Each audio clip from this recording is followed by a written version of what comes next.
Voici Marcos de Barcelone. Mais ce pourrait être n'importe qui, n'importe où. Il va être confronté à une situation qui se produit tous les jours dans des bureaux et des foyers partout dans le monde.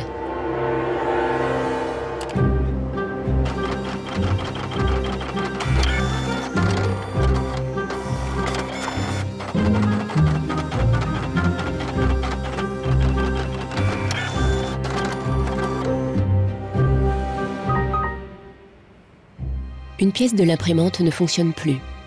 Le fabricant dirige Marcos vers le service après-vente. El meu tècnic fa un diagnòstic previ, pero aquest diagnòstic ja són 15 euros més IVA. Seguramente será difícil encontrar las piezas para poder repararla. Realment, reparar-la no li surt molt a compte. Que reparar-la parlem d'uns 110, 120 euros. Tienes impresoras desde 39 euros. Per preu, té una impressora que té molta més velocitat d'impressió. Jo t'aconsellaria que miressis impressores noves. Així que, sens dubte, jo em compraria una nova, Ce n'est nullement une coïncidence si les vendeurs suggèrent tous d'acheter une nouvelle imprimante. S'il accepte, Marcos deviendra une victime de plus de l'obsolescence programmée. Le mécanisme secret situé au cœur de notre société de consommation. Notre but dans la vie est de consommer à crédit, d'emprunter de l'argent pour acheter des choses dont nous n'avons pas besoin. Nous vivons dans une société dominée par une économie de croissance dont la logique est non pas croître pour satisfaire les besoins, mais croître pour croître. Dans une société de croissance, quand il n'y a pas de croissance, c'est catastrophique. Si le consommateur n'achète plus, il n'y a plus de croissance économique. Planned obsolescence, the desire on the part of a consumer to own something a little newer, a little sooner than is necessary. Ce film révèle comment l'obsolescence programmée détermine nos vies depuis les années 20, lorsque les fabricants commencèrent à raccourcir la durée de vie des produits pour accroître la demande du consommateur. Ils décidèrent donc de réduire la durée de vie à 1000 heures. Nous découvrirons comment les designers et les ingénieurs ont été contraints d'adopter de nouvelles valeurs et de nouveaux objectifs. Ils ont recommencé à zéro pour concevoir quelque chose de plus fragile.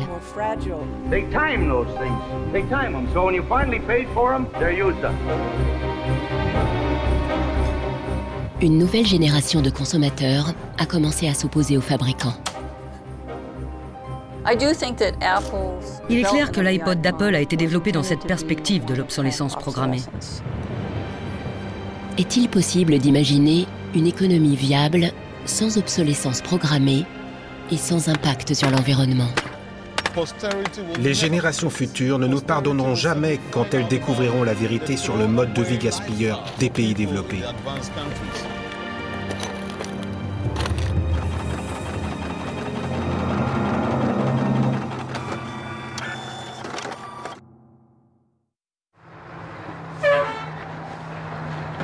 Bienvenue à Livermore, en Californie, où l'on trouve la plus ancienne ampoule du monde. Je m'appelle Lynn Owens et je préside le comité de l'ampoule. En 1972, nous avons découvert que l'ampoule suspendue au plafond de la caserne des pompiers était unique.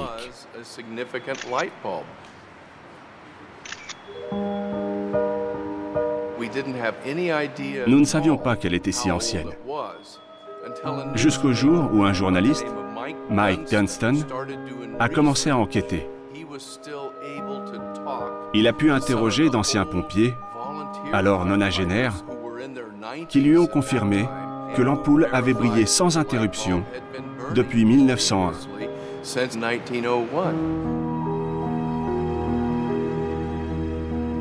109 ans qu'elle éclaire, et ça continue. Une webcam diffuse l'image de l'ampoule de Livermore 24 heures sur 24 sur Internet. Pour l'anecdote, elle a déjà survécu à 2 webcams.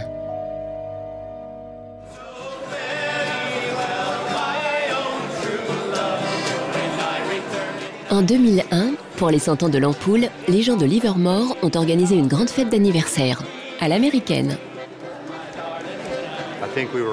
Nous pensions réunir 200 personnes au maximum. Au final, 800 ou 900 personnes sont venues.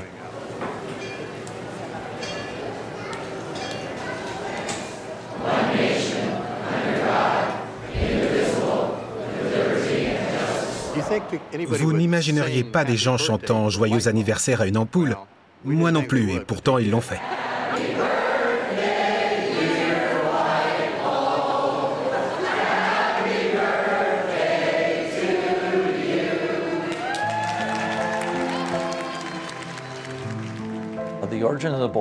L'ampoule originale a été produite à Shelby, dans l'Ohio, vers 1895.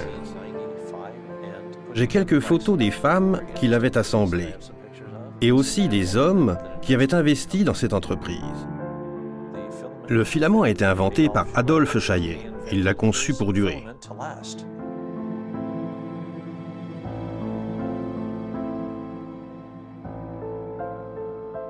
Pourquoi a-t-il duré? Je l'ignore. Il a emporté le secret avec lui. Le filament longue durée n'est pas le seul mystère dans l'histoire de l'ampoule. Il y a une autre énigme de taille. Comment ce produit simple est-il devenu la première victime de l'obsolescence programmée?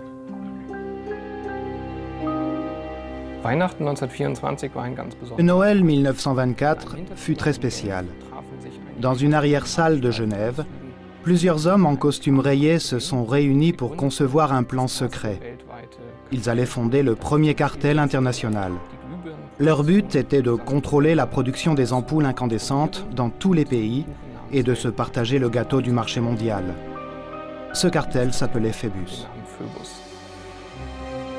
Phébus rassemblait les principaux fabricants d'ampoules d'Europe et des États-Unis et même des lointaines colonies d'Asie ou d'Afrique.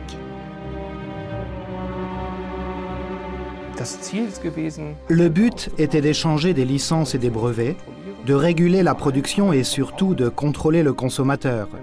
Pour ces compagnies, c'était mieux si les consommateurs achetaient régulièrement des ampoules. Si celles-ci duraient trop longtemps, cela représentait un préjudice économique. Au début, les fabricants cherchent à produire des ampoules de longue durée.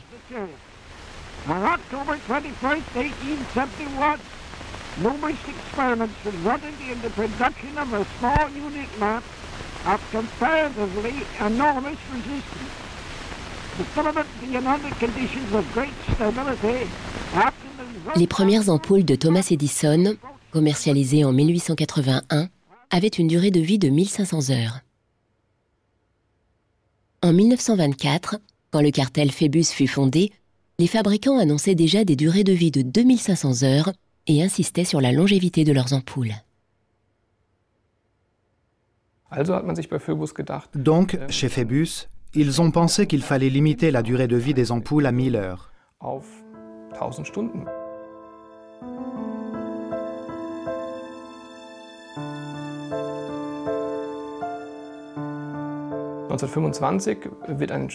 En 1925, le comité des 1000 heures est créé avec pour objectif de réduire la durée des ampoules à cette limite par des moyens techniques.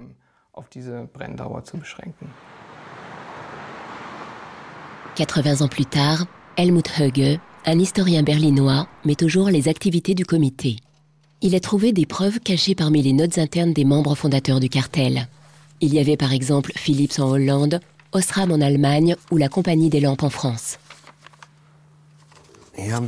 Voici ce que dit ce document du cartel.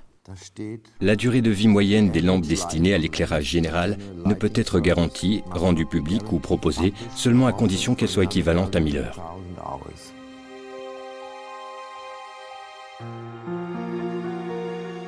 Les fabricants, sous la pression du cartel, vont alors mener des expériences pour concevoir une ampoule plus fragile et conforme à la règle des 1000 heures.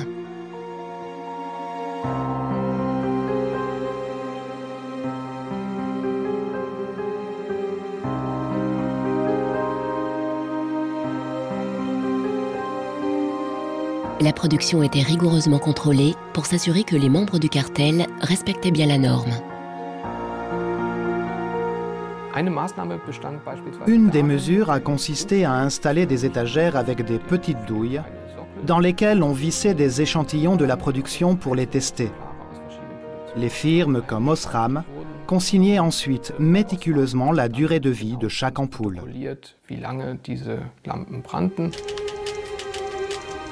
Phébus faisait appliquer ces règles grâce à une bureaucratie très organisée.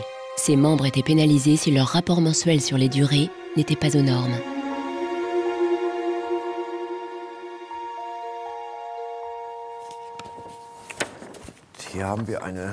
Nous avons ici une liste de 1929 qui indique en francs suisses le montant des amendes payées par les membres du cartel si, par exemple, leurs ampoules dépassaient 1500 heures.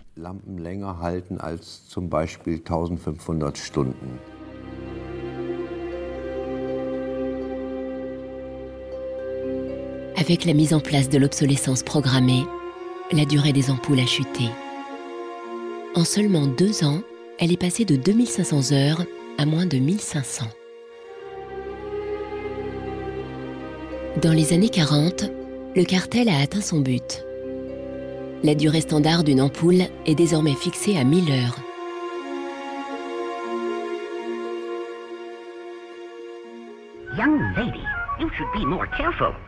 General Electric a produit un film éducatif pour expliquer aux consommateurs que la durée en vigueur était la meilleure. Just look at that filament. How long a light bulb lasts depends largely on how hot the filament is burned. Samples from every factory are tested to make sure that they're as good as we want them to be. Je comprends pourquoi c'était très tentant en 1932. À l'époque, le développement durable n'était pas encore au centre des préoccupations. Je ne pense pas qu'on imaginait la planète comme ayant des ressources limitées. On la voyait plutôt comme une source inépuisable.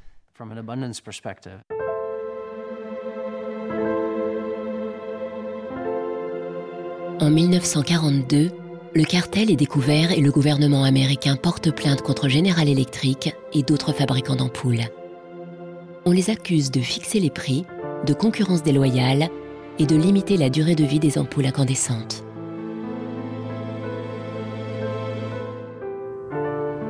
Après 11 ans de procès, la Cour prononce son jugement en 1953. General Electric et ses associés sont contraints, entre autres, de lever leurs restrictions sur la longévité des ampoules.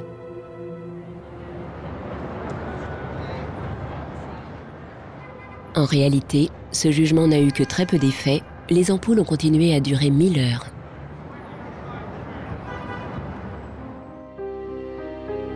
Dans les décennies suivantes, des centaines de brevets de fabrication d'ampoules ont été déposés, dont une pouvant durer 100 000 heures.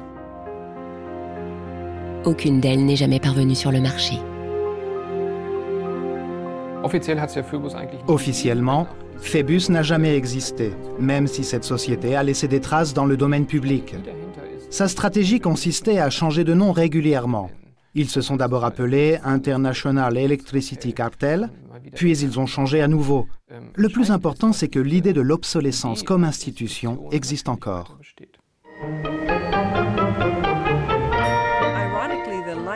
C'est ironique que l'ampoule, qui a toujours symbolisé les idées et l'innovation, soit pourtant l'un des premiers et meilleurs exemples d'obsolescence programmée. Nichols Fox habite dans un village reculé en Virginie. Elle écrit sur l'impact social de la technologie et parfois elle se lance dans la poésie.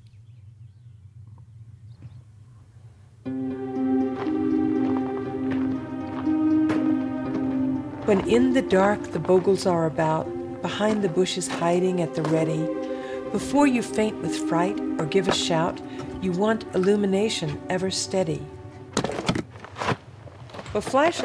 Pour moi, les lampes de poche sont indispensables, car à la campagne, il n'y a pas de réverbère. J'ai commencé à avoir de nombreux problèmes avec ces lampes.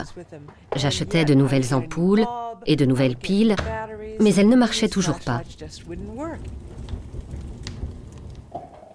Même éloigné de la vie urbaine moderne, Nichols Fox est victime de l'obsolescence programmée. Voici un mémo de General Electric des années 30. Il y a 2 ou 3 ans, une réduction de la durée de vie des lampes de poche a été proposée pour abandonner l'ancienne idée qu'une lampe devait durer au moins 3 piles. Il fallait privilégier des lampes dont les durées seraient équivalentes à celles des piles.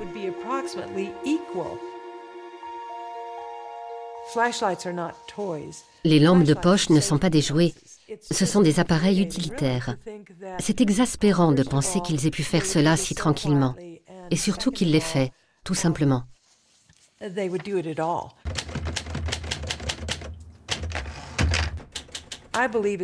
Je pense que nous devons tous nous plaindre quand les appareils ne fonctionnent pas.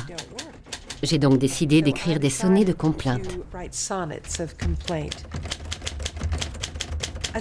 Pour les sonnets de complainte, je préfère la forme italianisante que Shakespeare utilisait.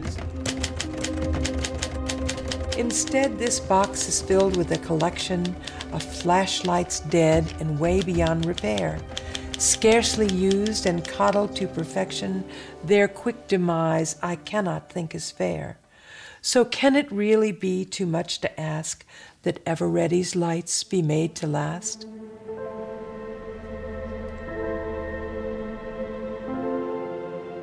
À Barcelone, Marcos n'a pas suivi les conseils des vendeurs.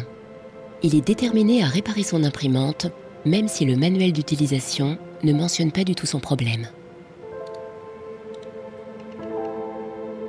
En allant sur des forums internet, il a découvert qu'il n'était pas le seul dans ce cas. Beaucoup de gens sur ces forums ont les mêmes problèmes que moi. Des imprimantes qui n'impriment pas, qui se bloquent et pour lesquelles on ne peut rien faire. C'est le cas avec plusieurs marques. Parmi les centaines de messages, il n'y a pas de solution en vue. On dirait que Marcos cherche une aiguille dans une botte de foin.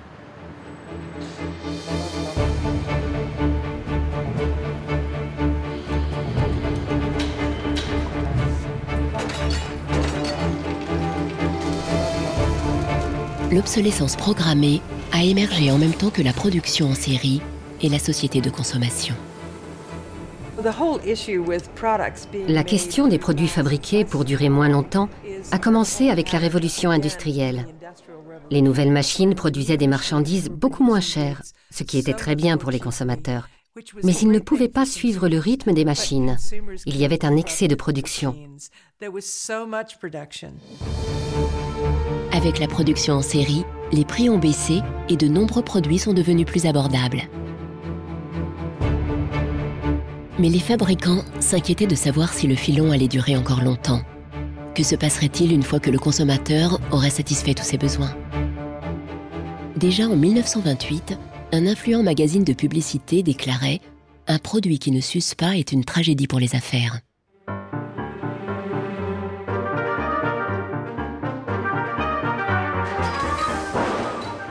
Les effets de cette tragédie ont été fortement ressentis par Henry Ford, le père de la chaîne de montage.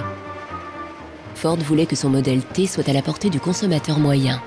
Il l'a donc produite en série sur un modèle de base immuable, fiable et conçu pour durer. C'était un modèle bruyant, puant et sale qui rendait les femmes malheureuses. Mais les hommes le traitaient comme s'il s'agissait d'un tracteur. C'était le cheval de trait de l'Amérique. La stratégie du modèle unique a si bien marché qu'au début des années 20, la moitié des automobiles dans le monde étaient des Ford T.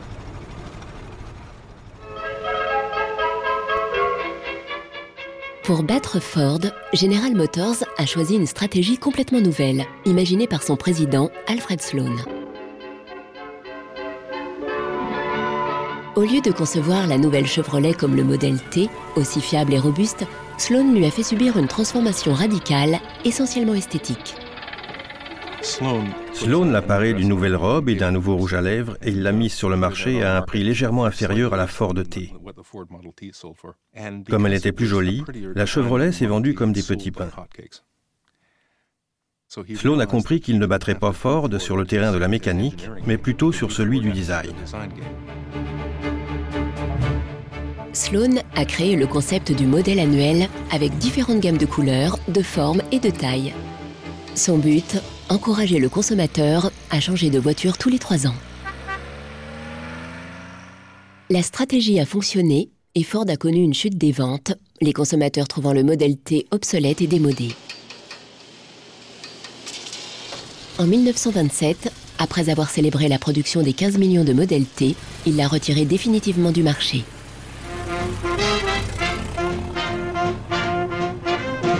Ford a alors adopté la même stratégie que General Motors en proposant de nouveaux modèles chaque année. Le marché de l'automobile a alors explosé en entraînant avec lui l'économie du pays.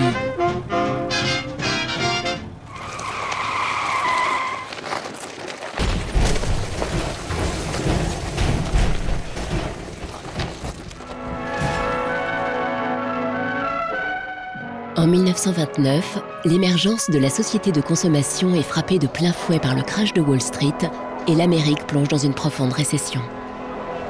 Unemployment reached staggering proportions. By 1933, 1/4 of our labor force was unemployed. On ne fait plus la queue pour acheter, mais pour trouver du travail et de la nourriture. En 1933, le président Roosevelt instaure le New Deal pour sortir le pays de la Grande Dépression et lance une politique d'investissement important dans les travaux publics. Good, sound men and women wanted to earn the help they got, to hold up their heads, to keep themselves from going rusty. Retail business needed their purchasing power to stimulate trade.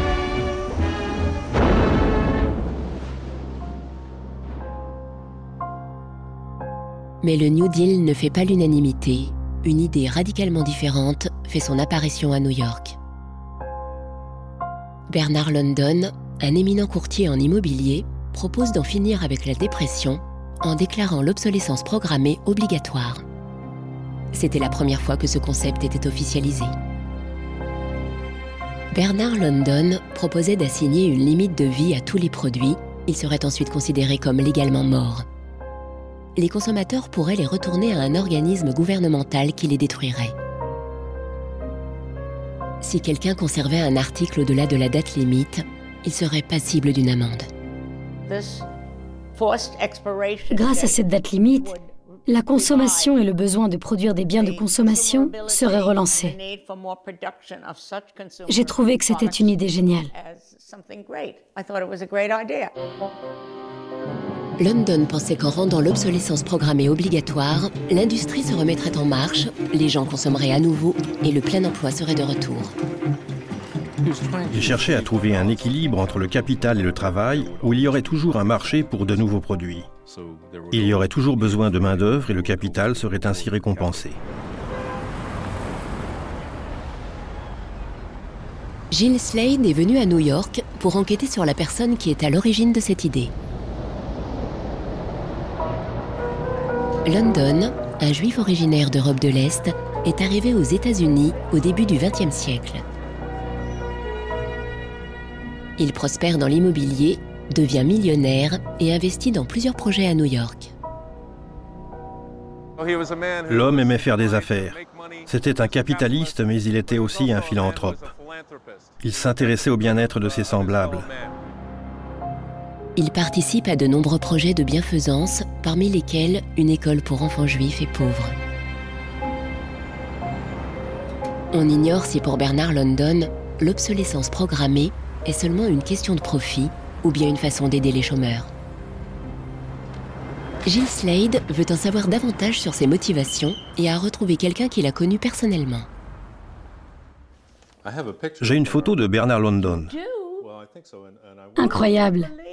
Sauriez-vous le reconnaître? Ne me dites rien. Intéressant. Le voilà avec son allure d'intellectuel. Vous avez rencontré London en 1933, me semble-t-il. J'avais 16 ou 17 ans. Mes parents avaient une grosse Cadillac qui avait la taille d'un Zeppelin. Ma mère conduisait, mon père était devant et monsieur et madame London étaient à l'arrière de la limousine. Mon père a dit que monsieur London devait m'expliquer sa philosophie. C'était un homme très intéressant.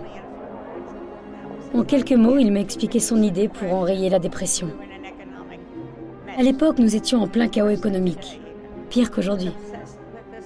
Il était obsédé par cette idée, comme un artiste l'est par ses tableaux. Il m'a chuchoté à l'oreille, tant il craignait que son idée ne soit trop radicale. Finalement, la proposition de Bernard London n'a pas été suivie et l'obsolescence par obligation légale ne fut jamais appliquée.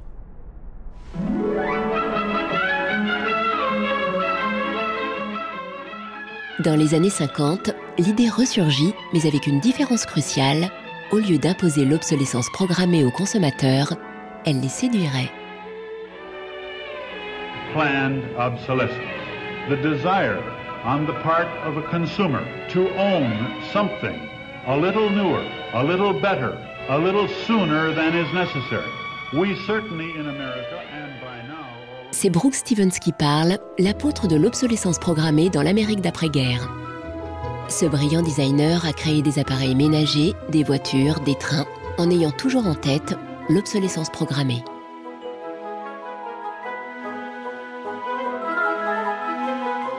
Dans l'esprit de l'époque, tout ce que Brooks Stevens crée induit l'idée de vitesse et de modernité.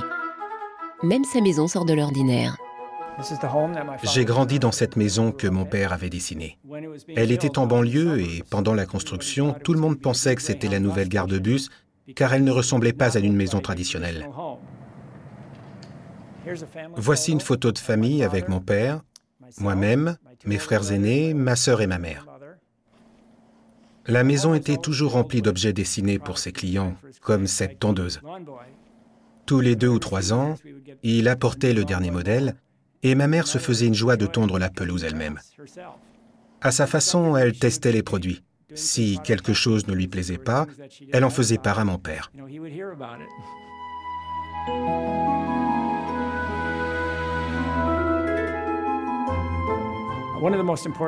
Pour mon père, n'importe quel objet qu'il dessinait devait toujours sortir de l'ordinaire. Il détestait la banalité et les produits qui ne suscitaient aucun désir d'achat chez le consommateur.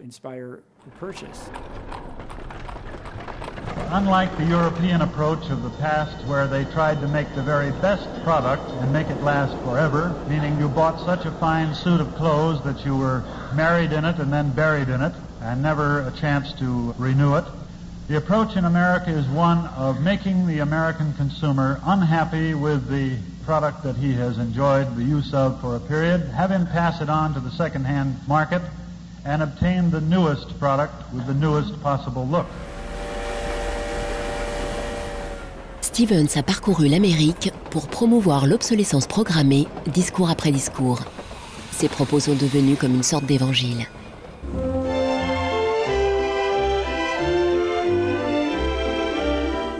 Women and men alike are increasingly interested in the look of things. They eagerly give their attention to what's new and beautiful and advanced. Oldsmobile's elegant golden rocket. Sports outfit by Pat Primo of Los Angeles.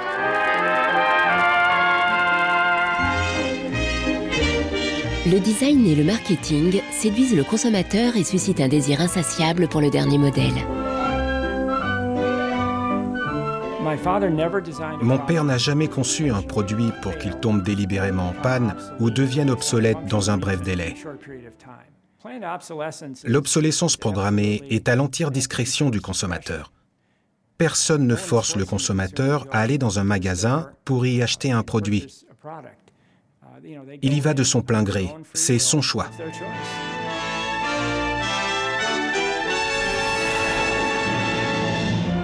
Liberté et bonheur grâce à la consommation sans limite. L'American Way of Life des années 50 a servi de fondement à la société de consommation que nous connaissons aujourd'hui.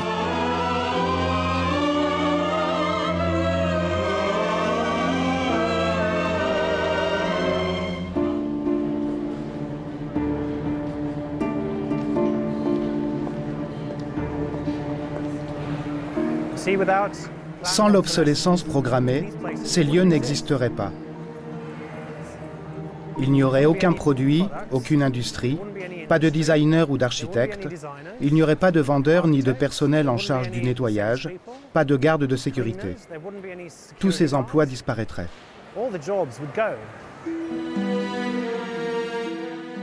L'obsolescence programmée est à la base de la formidable croissance économique qu'a connue le monde occidental à partir des années 50.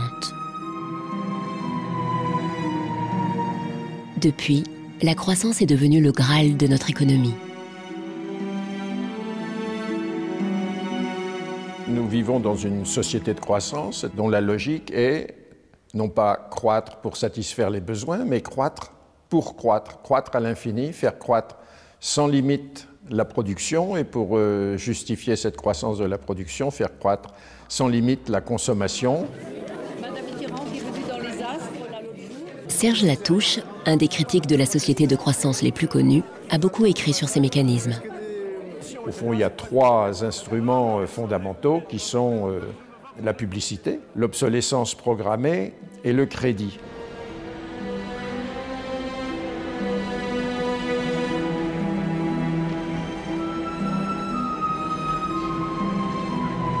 Depuis une génération, notre but dans la vie semble être de consommer à crédit, d'emprunter de l'argent pour acheter des biens dont nous n'avons pas besoin. Cela n'a aucun sens. Les critiques de la société de croissance mettent en valeur le fait qu'elle n'est pas viable à long terme, car elle se base sur une contradiction flagrante. Celui qui croit qu'une croissance infinie est compatible avec une planète finie est soit un fou, soit un économiste. Le drame, c'est qu'au fond, nous sommes tous des économistes maintenant. Est-il vraiment nécessaire de créer un nouveau produit toutes les 3 minutes quelque part dans le monde ? Je crois que beaucoup de gens se sont rendus compte que les choses devaient changer, surtout quand les politiciens leur ont dit d'acheter et de consommer pour relancer l'économie. On peut dire qu'avec la société de croissance, on est embarqué dans un bolide qui désormais manifestement n'a plus de pilote, qui va à toute allure et dont on peut prévoir le destin qui est soit de se fracasser contre un mur, soit de sombrer dans un précipice.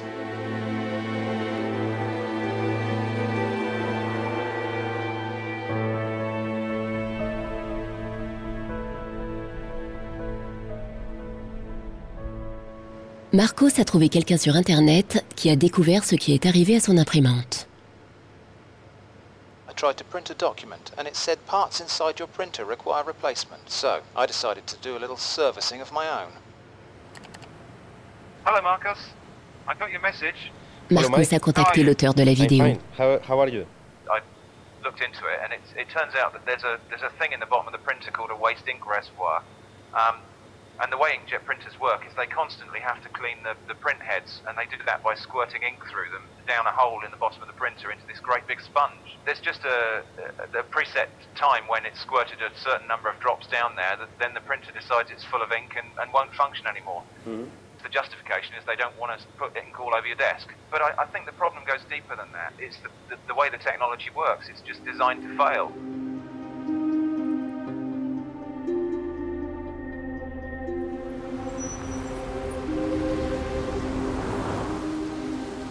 Où est l'éthique quand on conçoit un produit pour qu'il tombe en panne?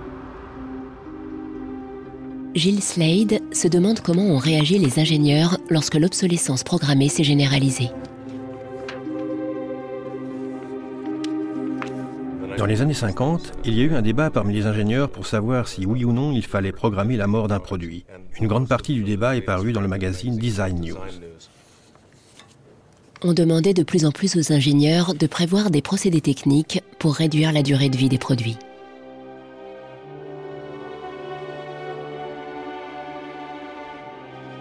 De nombreux ingénieurs trouvaient que c'était un sale coup de faire payer pour des produits délibérément conçus pour tomber en panne. Le magazine Design News relayait ce débat intense. Une nation comme la nôtre, leader parmi les nations, transforme ses ingénieurs en destructeurs. C'est même un crime contre la loi naturelle de Dieu de gaspiller ce qu'il nous a donné. Pour les ingénieurs, c'était vraiment une période difficile. Cette confrontation avec l'obsolescence programmée les a conduits à revoir fondamentalement leur éthique.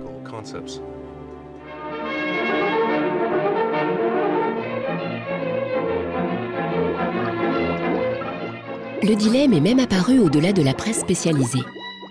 Dans ce film britannique de 1951, un jeune chimiste audacieux invente un fil qui repousse la saleté et qui ne s'use pas. Il est persuadé d'avoir fait une découverte incroyable.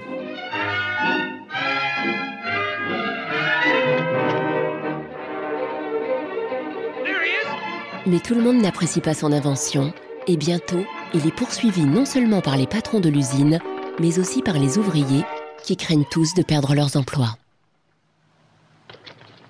C'est très intéressant. Ça me rappelle quelque chose qui est vraiment arrivé dans l'industrie du textile. En 1940, DuPont, le géant de la chimie, lance une fibre synthétique révolutionnaire, le nylon. Les filles font de longues queues pour acheter ces nouveaux bas très résistants. J'ai ici une photo de moi en collant. Les bas étaient incontournables dans les années 50-60. Il était inimaginable de ne pas en porter.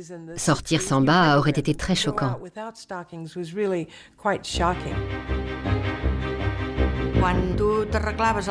Le dimanche, quand on s'habillait pour sortir, pour aller au cinéma ou pour aller danser, habituellement on mettait une belle robe et de jolis bas. Au bal, si pour une raison quelconque on déchirait nos bas, alors on n'osait plus danser parce qu'on aurait pu voir nos bas filer. C'était un énorme progrès de fabriquer des bas résistants, mais cela ne durera pas très longtemps.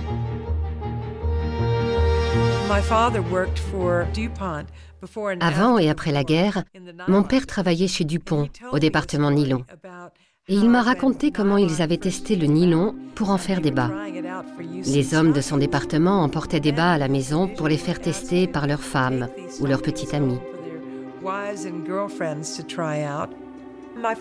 Mon père a fait de même. Et ma mère était ravie avec les premiers bas qu'elle avait testés, parce qu'ils étaient tellement résistants.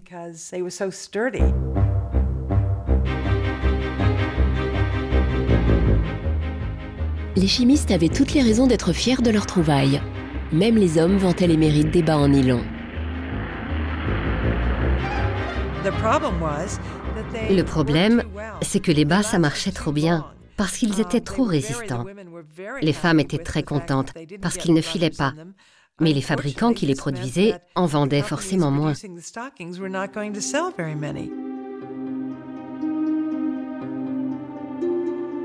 DuPont donna de nouvelles instructions au père de Nicole Fox et à ses collègues. Les employés de son département ont dû se remettre à l'ouvrage pour essayer de faire des fibres plus fragiles, de façon à ce que les bas filent plus souvent et ne durent pas si longtemps.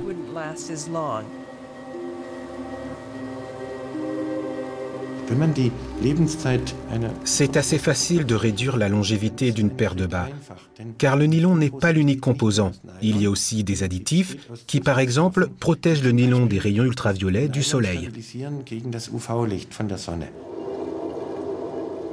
Il suffit de varier la quantité d'additifs. Si vous ajoutez moins d'additifs, ou que vous n'en mettez aucun, le soleil ou l'oxygène présent dans l'air détruisent les bas, et ils s'abîment alors plus facilement. Autrement dit, la destruction peut être programmée. Peu après, les bas commençaient à filer à nouveau. Ça s'est fait petit à petit. Ce ne fut pas aujourd'hui on a des bas solides et du jour au lendemain les bas sont de piètre qualité, vous comprenez? Ça a été progressif. Au fur et à mesure, les bas devenaient de plus en plus fins et de moins en moins résistants.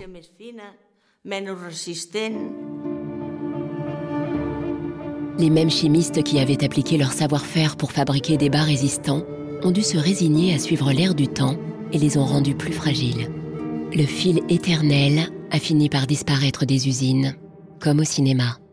We need control of this discovery. Complete control. If you want twice the amount in that contract, we will pay it. $250,000. To suppress it. Yes. Comment ont réagi les ingénieurs de DuPont face à la réduction délibérée de la vie du produit? Les ingénieurs ont dû se sentir frustrés de devoir utiliser leur savoir-faire pour créer un produit de qualité inférieure après tous les efforts accomplis. Il se peut aussi que, pour eux, créer des produits solides ou fragiles, ça leur était égal. Ça faisait partie de leur travail.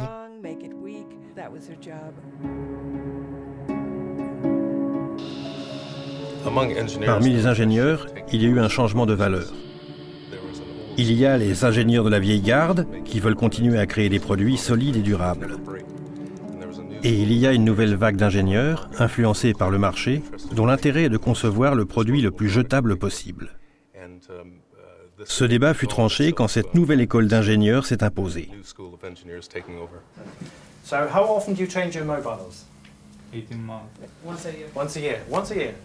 Aujourd'hui, on enseigne l'obsolescence programmée dans les écoles de design et d'ingénierie. Boris Knuff donne un cours sur le cycle de vie des produits de consommation, un euphémisme moderne pour dire obsolescence programmée. I went shopping for you. Got a couple of things. A pan, salt, shirt, another shirt. L'éthique ne compte plus dans un monde dominé par un seul objectif, l'achat fréquent répété. And this is an old toaster. What I do, I pass these round and you tell me what you think, how long it takes for them to fail, what the service life will be.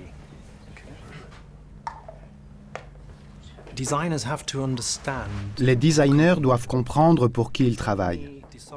Le modèle commercial du client définit avec quelle fréquence il veut renouveler ses produits. Ce cahier des charges est remis aux designers, qui doivent concevoir le produit afin qu'il corresponde exactement à la stratégie commerciale du client pour lequel ils travaillent.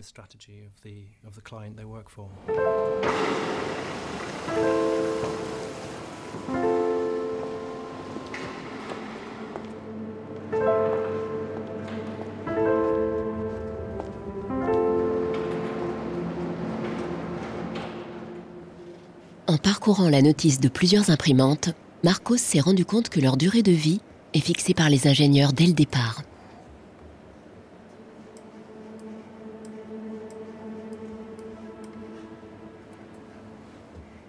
Ils insèrent une puce dans les circuits de l'imprimante.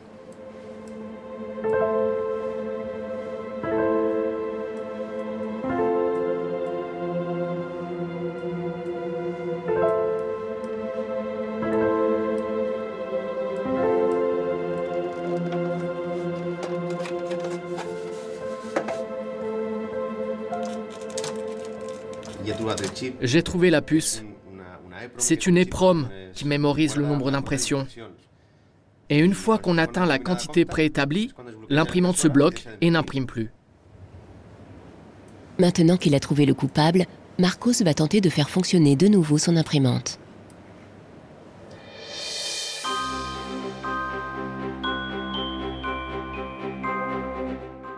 À la fin des années 50, les consommateurs commencent à se poser des questions sur l'obsolescence programmée et sur les astuces des fabricants.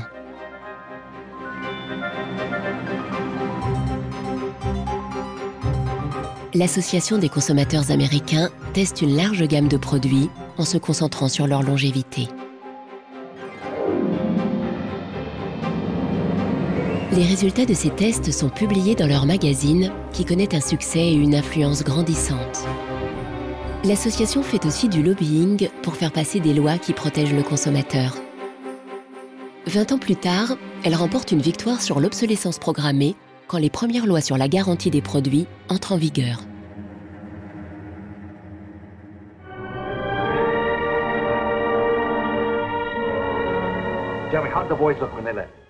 La frustration des citoyens à l'égard de l'obsolescence programmée fait partie de l'ère du temps. Même Arthur Miller y fait référence dans sa célèbre pièce Mort d'un commis voyageur. Once in my life, I'd like to own something outright before it's broken. I'm always in a race with the junkyard. Just finished paying for the car and it's on its last legs. The refrigerator consumes belts like a crazy maniac. They time those things. They time them, so when you finally paid for them, they're used up. The Waste Makers, publié en 1960, est le premier ouvrage qui analyse l'obsolescence programmée. Son auteur, Vance Packard, a déjà connu la gloire grâce à un livre sur le pouvoir de la publicité. Son nouvel ouvrage devient un best-seller. Good evening, Mrs. Packard. Good evening, Charles. Lors d'une rare apparition télévisée, il évoque le futur d'une société vouée au consumérisme et au gaspillage. I think the over-commercialization of American life is starting to change our American character in some ways that disturb me. I think we're becoming more self-indulgent as a people. And I think to some extent we're being encouraged to be more self-indulgent. Well, that's kind of a grim prophecy. Well, I wish I could be more cheerful.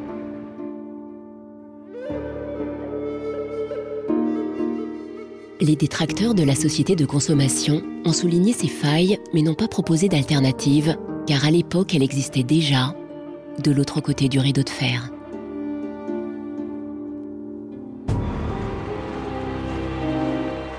À la fin des années 50, en pleine guerre froide, il semblait encore possible que le communisme s'impose au capitalisme comme système économique et politique.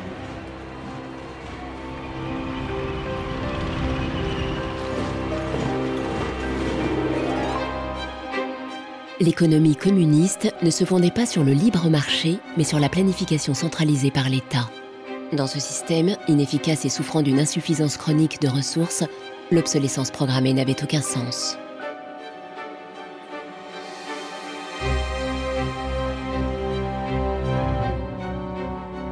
En Allemagne de l'Est, l'économie communiste la plus performante, les normes officielles stipulaient que réfrigérateurs et machines à laver devaient durer 25 ans.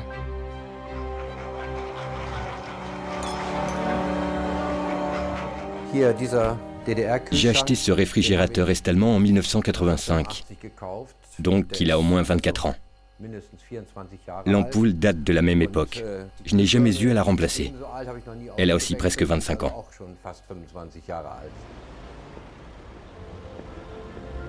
En 1981, une usine de Berlin-Est lance une ampoule longue durée.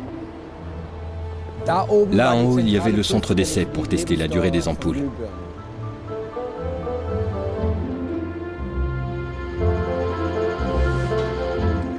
Le fabricant est-allemand présente sa nouvelle ampoule à une foire internationale à la recherche de clients en Occident. Quand les fabricants est-allemands ont présenté cette ampoule à la foire de Hanovre de 1981, leurs collègues de l'Ouest, de l'Osram, ont dit « Vous allez détruire vos propres emplois ». Les ingénieurs de l'Est ont répondu « Non, au contraire, en économisant les ressources et sans gaspiller de tungstène, nous sauverons nos emplois ».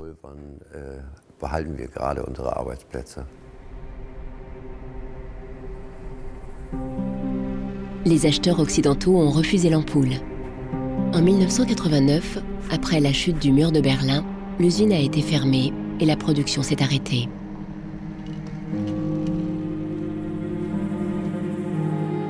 Aujourd'hui, on ne la trouve que dans des musées et des expositions.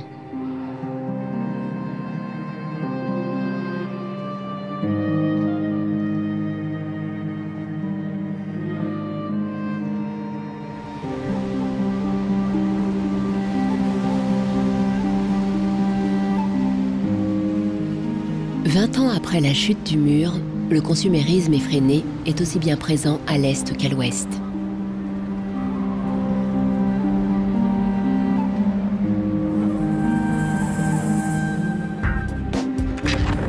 À une différence près, à l'heure d'Internet, les consommateurs sont décidés à lutter contre l'obsolescence programmée.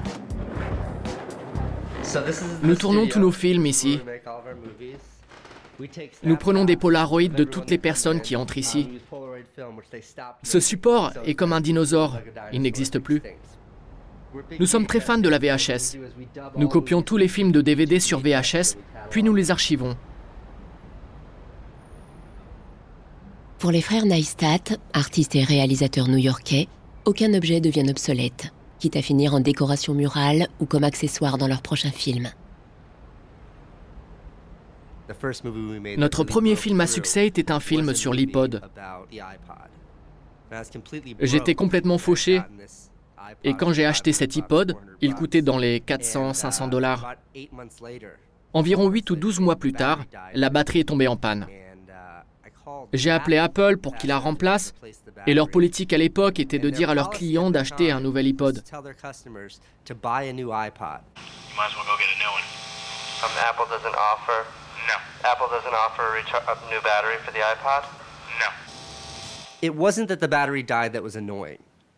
Que la batterie soit morte ne m'embêtait pas, car quand la batterie de mon portable Nokia ou de mon ordinateur portable Apple ne marche plus, je peux les remplacer.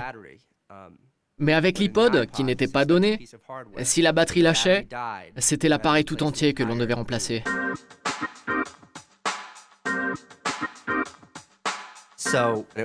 Mon frère a eu l'idée d'en faire un film. Munis d'un pochoir, nous avons bombé toutes les affiches d'iPod que nous avons rencontrées en ville avec ce slogan. La batterie non remplaçable de l'iPod dure seulement 18 mois.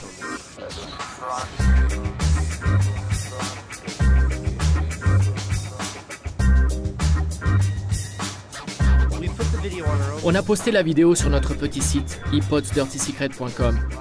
Et en un mois ou 6 semaines, il y a eu 5 ou 6 millions de visites. Le site a explosé.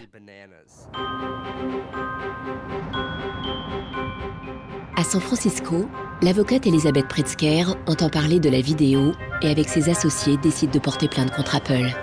50 ans après l'affaire de l'ampoule, l'obsolescence programmée se trouve à nouveau devant le tribunal. Quand nous avons entamé le procès, l'iPod était sur le marché depuis 2 ans et Apple avait vendu environ 3 millions d'exemplaires aux États-Unis. Beaucoup de propriétaires d'iPod ont eu des problèmes de batterie et sont déterminés à poursuivre Apple. Comme la vidéo des frères Neistat, les nouvelles du procès se sont propagées sur Internet et des milliers de gens se sont manifestés. Parmi eux, Andrew Wesley. Je suis très mélomane. Et mon iPod est comme une extension de moi-même. En fait, je l'ai acheté pour écouter de la musique dans l'avion. J'étais sur un vol San Francisco-New York, si je me souviens bien. La batterie a lâché avant même le décollage.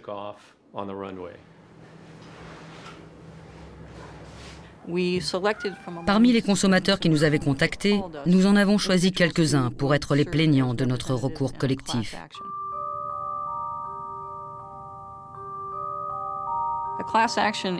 Un recours collectif est une procédure judiciaire aux États-Unis par laquelle un petit groupe de personnes représente un groupe plus important pour porter plainte devant la justice.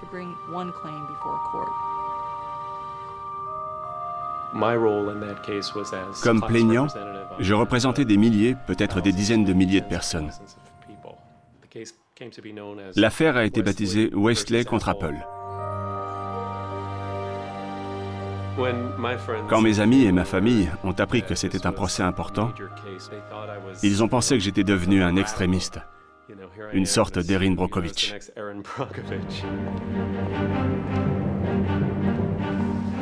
En décembre 2003, Elizabeth Pritzker dépose une plainte au tribunal d'instance de San Mateo, tout près du siège social d'Apple.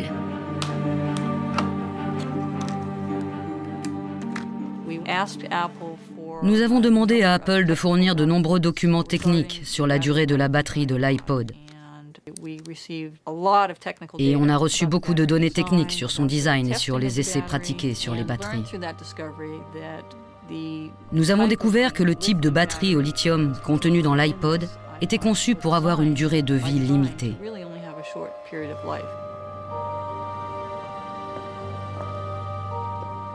Il est clair que l'iPod d'Apple a été développé dans la perspective de l'obsolescence programmée.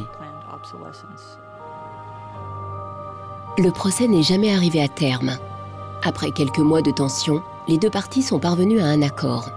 Apple a mis en place un service de remplacement des batteries et a prolongé la garantie à 2 ans. Les plaignants ont été dédommagés. Andrew Wesley a accepté un bon de $50 pour l'achat d'un nouveau produit Apple. Je suis resté l'un de leurs clients. J'ai acheté un ordinateur portable haut de gamme et je n'ai pas pu m'empêcher de penser qu'en réalité, le vrai bénéficiaire de l'indemnité, ce n'était pas moi, mais bien Apple.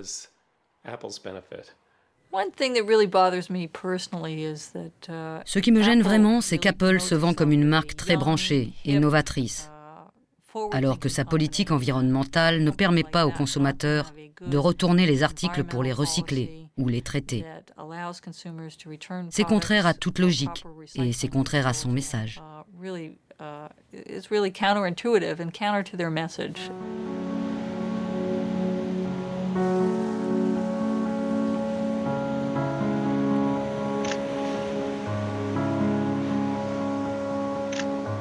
L'obsolescence programmée produit un flot ininterrompu de déchets qui sont expédiés dans les pays du tiers-monde, comme le Ghana en Afrique. Il y a 8 ou 9 ans, j'ai réalisé que beaucoup de containers arrivent ici remplis de déchets électroniques. Je parle de matériel informatique et de télévision en panne dont personne ne veut dans les pays industrialisés. Un traité international interdit d'expédier des déchets électroniques dans les pays du tiers-monde, mais les marchands le détournent en déclarant ces produits comme des articles d'occasion.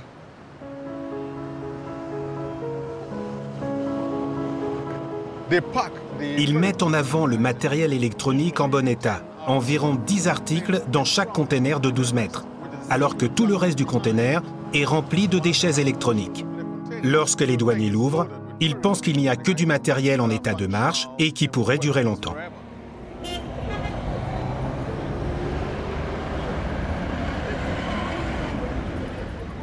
Les conteneurs sont déchargés dans la zone portuaire où des hommes d'affaires locaux achètent les appareils électroniques qui fonctionnent encore ou qui peuvent être réparés. De là, le matériel part à Accra. Au Ghana, ce qui peut être réparé n'est pas jeté aussi facilement.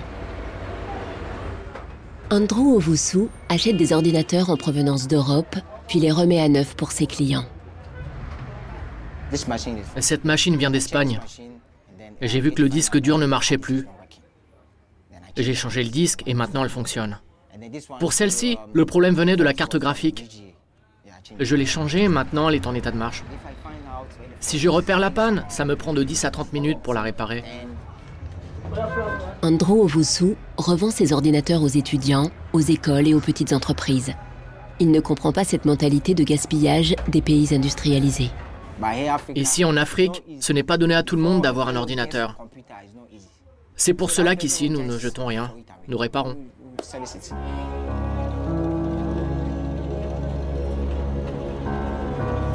Mais en fait, plus de 80% des déchets électroniques qui arrivent au Ghana sont totalement irréparables et des conteneurs entiers finissent dans des décharges illégales partout dans le pays.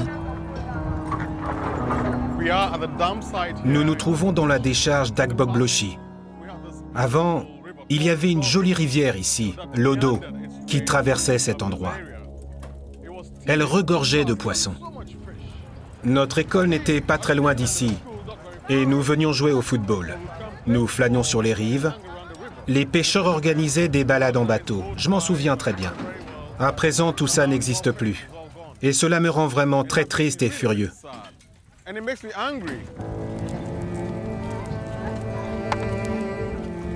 Aujourd'hui, les jeux des enfants ont laissé place aux jeunes défavorisés qui recherchent de la ferraille.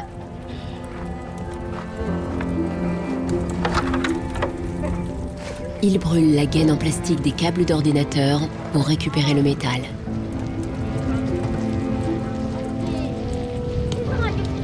We get some from the computer, TV, and then the machines. The work is not good. Sometimes we get diseases like coffee. But sometimes there's some glass carton. If evening time you can sleep and you stand up. Les plus jeunes ratissent les déchets à la recherche de la moindre miette de métal que leurs aînés auraient pu oublier. Le métal est acheté par des ferrailleurs qui le revendent là où se développe une économie de croissance.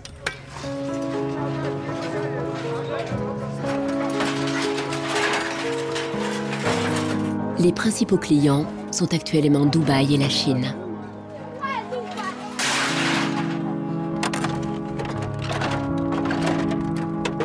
Certains des responsables de ces cargaisons disent « Nous voulons diminuer la fracture numérique entre l'Europe et l'Amérique d'une part et l'Afrique d'autre part. » Mais la réalité, c'est que les ordinateurs qui sont expédiés ici sont hors service. C'est absurde de recevoir tous ces déchets alors qu'on ne peut pas les traiter. D'autant plus que nous ne les avons pas produits et que notre pays est devenu la poubelle du monde.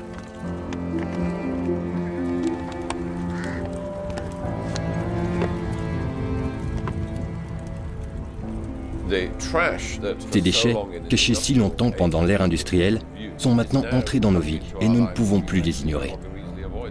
L'économie du gaspillage vit ses derniers moments, car nous n'avons littéralement plus de place où stocker les déchets. L'obsolescence programmée s'est propagée pour des raisons économiques.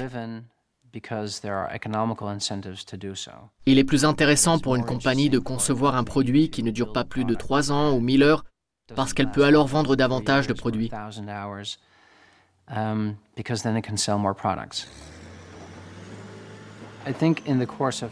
Au fur et à mesure, nous avons réalisé que cette planète qui est la nôtre ne pourra pas supporter cela indéfiniment. Les ressources naturelles et énergétiques ne sont pas inépuisables. Les générations futures ne nous pardonneront jamais quand elles découvriront la vérité sur le mode de vie des pays développés, qui est basé sur le gaspillage.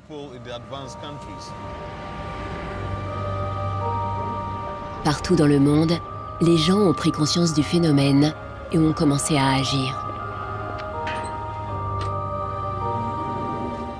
Pour lutter contre cet état des faits, Mike Ananey rassemble des renseignements. C'est ici que je stocke les déchets électroniques qui ont une étiquette d'identification. Celle-ci dit Centre d'Amus, Jylland occidental, Danemark. Celui-là vient d'Allemagne, envoyé ici pour être jeté. Collège de Westminster, ville de Leeds, Royaume-Uni. Celui-là vient d'Italie. Apple. Apple devrait faire mieux. Il se targue d'être écologique. Pourtant, beaucoup de produits Apple finissent à la décharge.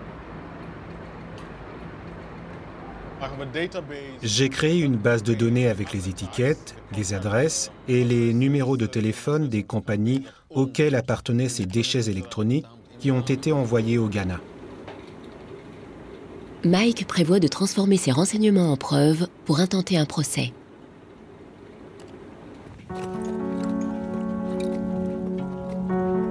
Il faut prendre des mesures punitives. Poursuivre les gens pour qu'ils arrêtent de déverser des déchets électroniques au Ghana.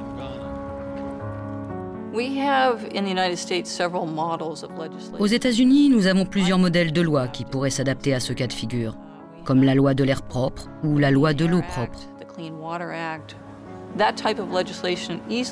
Ce type de législation pourrait être facilement transposé au domaine de l'industrie électronique, en exigeant des fabricants qu'ils se débarrassent de leurs produits en tenant compte de l'environnement. Je crois que nous devons continuer sur cette voie. Il faut se rassembler, utiliser Internet et les blogs, et surtout s'unir, car l'union fait la force, et c'est le seul moyen de changer les choses.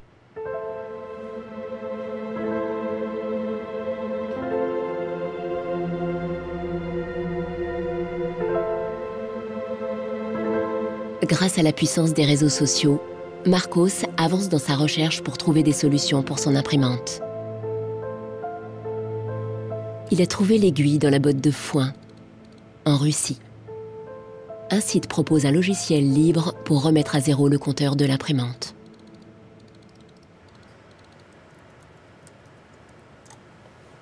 Le programmeur a même pris la peine d'expliquer ses motivations personnelles.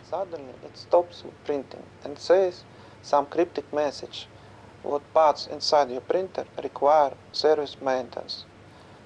This happens due to bad construction. This is their business model. Not a good one for user and environment. So I looked and found a way to make user-friendly software to allow active users reset an input counter. Marcos ne sait pas à quoi s'attendre, mais il télécharge le logiciel. Depuis un petit village en France, John Takara combat l'obsolescence programmée en aidant les gens du monde entier à partager leurs idées en matière de design et d'affaires. Dans les pays pauvres, les choses sont systématiquement réparées. Pour les gens du Sud, jeter un produit à la moindre panne est totalement choquant et inconcevable. D'ailleurs, en Inde, il y a un mot, jugad, pour décrire cette tradition de réparer les choses, quelle que soit la difficulté.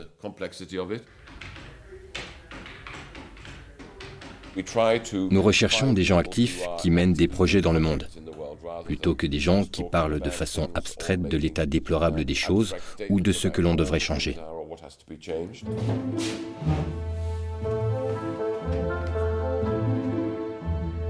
Parmi ces gens, il y a Warner Phillips, descendant de la dynastie des fabricants d'ampoules.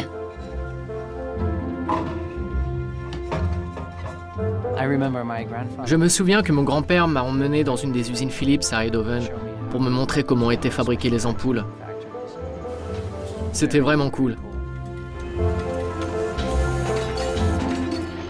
Presque 100 ans après la création du cartel des ampoules, Warner Phillips poursuit la tradition familiale, mais avec une autre approche. Il produit une ampoule à LED qui dure 25 ans.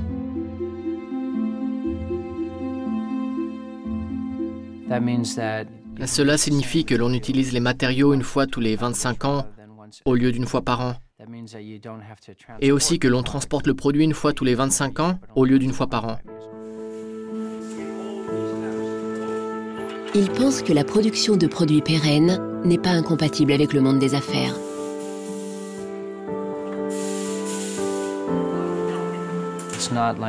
Ce n'est pas comme s'il y avait un monde écolo et un monde des affaires. Les deux vont de pair. C'est la meilleure base pour monter une entreprise. Et je crois que la seule façon d'y parvenir, c'est de prendre en compte le coût réel des ressources qui ont été utilisées. Il faut aussi regarder l'énergie consommée et la consommation indirecte d'énergie générée par le transport. Si on faisait vraiment payer aux transporteurs le coût réel du transport, sans parler du fait que le pétrole est une ressource non renouvelable et pour lequel on n'a pas vraiment de substitut, je dirais que le prix du transport devrait être multiplié par 20 ou 30. Avec un prix du kilomètre transporté multiplié par 20 ou 30, ça changerait beaucoup de choses. Même l'ampoule la plus simple serait beaucoup plus chère si on incluait tous les coûts annexes, les émissions de carbone, les matières premières, l'impact environnemental et enfin le traitement et le recyclage. Et si nous répercutions tout cela sur chaque produit manufacturé, les fabricants et les entreprises auraient tout intérêt à concevoir des produits qui durent toute une vie.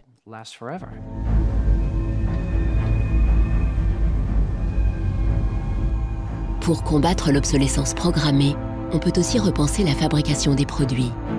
Selon une nouvelle approche, si les usines reproduisaient les lois de la nature, l'obsolescence programmée deviendrait elle-même obsolète.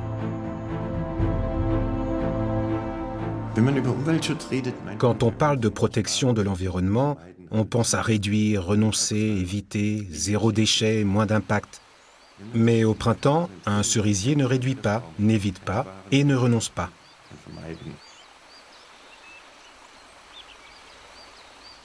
En fait, la nature surproduit.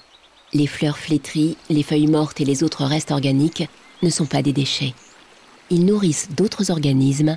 C'est un cycle permanent. La nature ne produit que des nutriments, pas des déchets. Brongart soutient que l'industrie peut imiter le cycle vertueux de la nature. Et il l'a prouvé en réinventant les procédés de fabrication d'une compagnie textile en Suisse.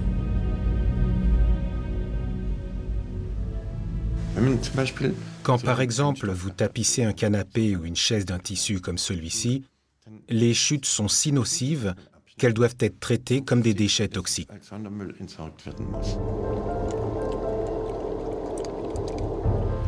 Des centaines de teintures et de produits chimiques hautement toxiques étaient utilisés habituellement dans cette usine. Pour la fabrication des nouveaux tissus, Brongart et son équipe ont réduit la liste à 36 produits, tous biodégradables.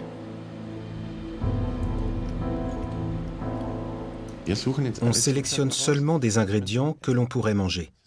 Si vous vouliez, vous pourriez les mélanger avec vos céréales. Brongart est persuadé que son concept peut s'appliquer à tout type de procédé industriel. On peut réinventer chaque chose pour la rendre utile d'un point de vue biologique ou technique. Dans une société basée sur le gaspillage, tout produit périssable crée un problème de déchets. Mais si une société crée des nutriments, les produits de courte durée offrent une chance de produire quelque chose de nouveau. Pour les détracteurs les plus radicaux de l'obsolescence programmée, changer le modèle de production est insuffisant. Il faut repenser entièrement le système économique ainsi que nos valeurs. C'est une vraie révolution. C'est d'abord une révolution culturelle, parce que c'est un changement de paradigme, c'est un changement de mentalité. Cette révolution, c'est la décroissance.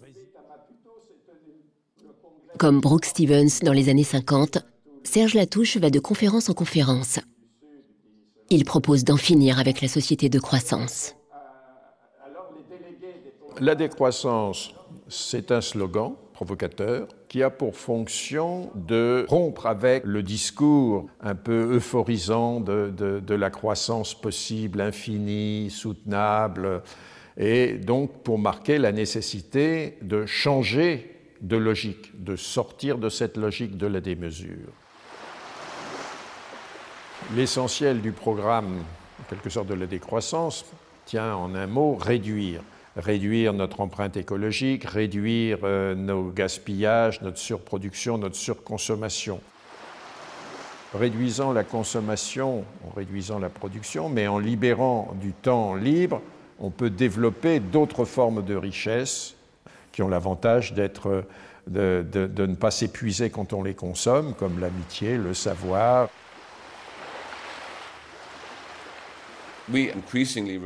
Nous dépendons de plus en plus des objets pour forger notre identité et avoir confiance en nous-mêmes.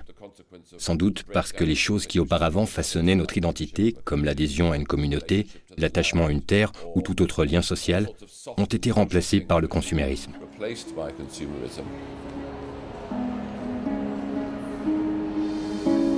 Si le bonheur dépendait du niveau de consommation, on devrait être dans la félicité absolue, parce que nous consommons 26 fois plus que du temps de Marx, mais toutes les enquêtes montrent que les gens ne sont pas 20 fois plus heureux, peut-être même qu'il y a une relation inverse au-delà d'un certain seuil, entre la croissance de la consommation et la croissance du sentiment de bonheur, parce que le bonheur est toujours quelque chose de subjectif, évidemment.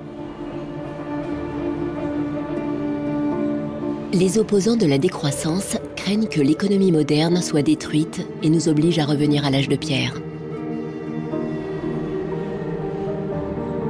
Revenir à une société soutenable, c'est-à-dire une société dont l'empreinte écologique ne dépasse pas une planète, eh bien, ça n'est pas revenir à l'âge de pierre, c'est revenir, toutes choses égales d'ailleurs, pour un pays comme la France, aux années 60.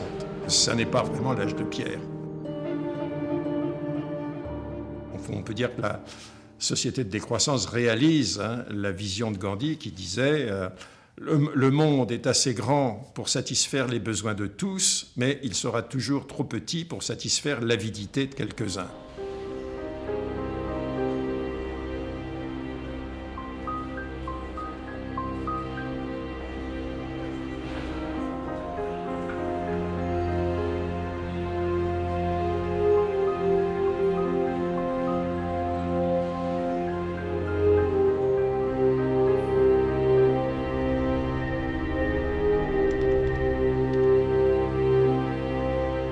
Marcos installe le logiciel russe sur son ordinateur.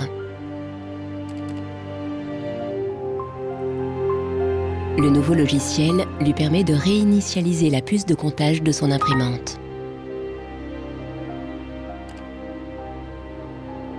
L'imprimante se débloque immédiatement.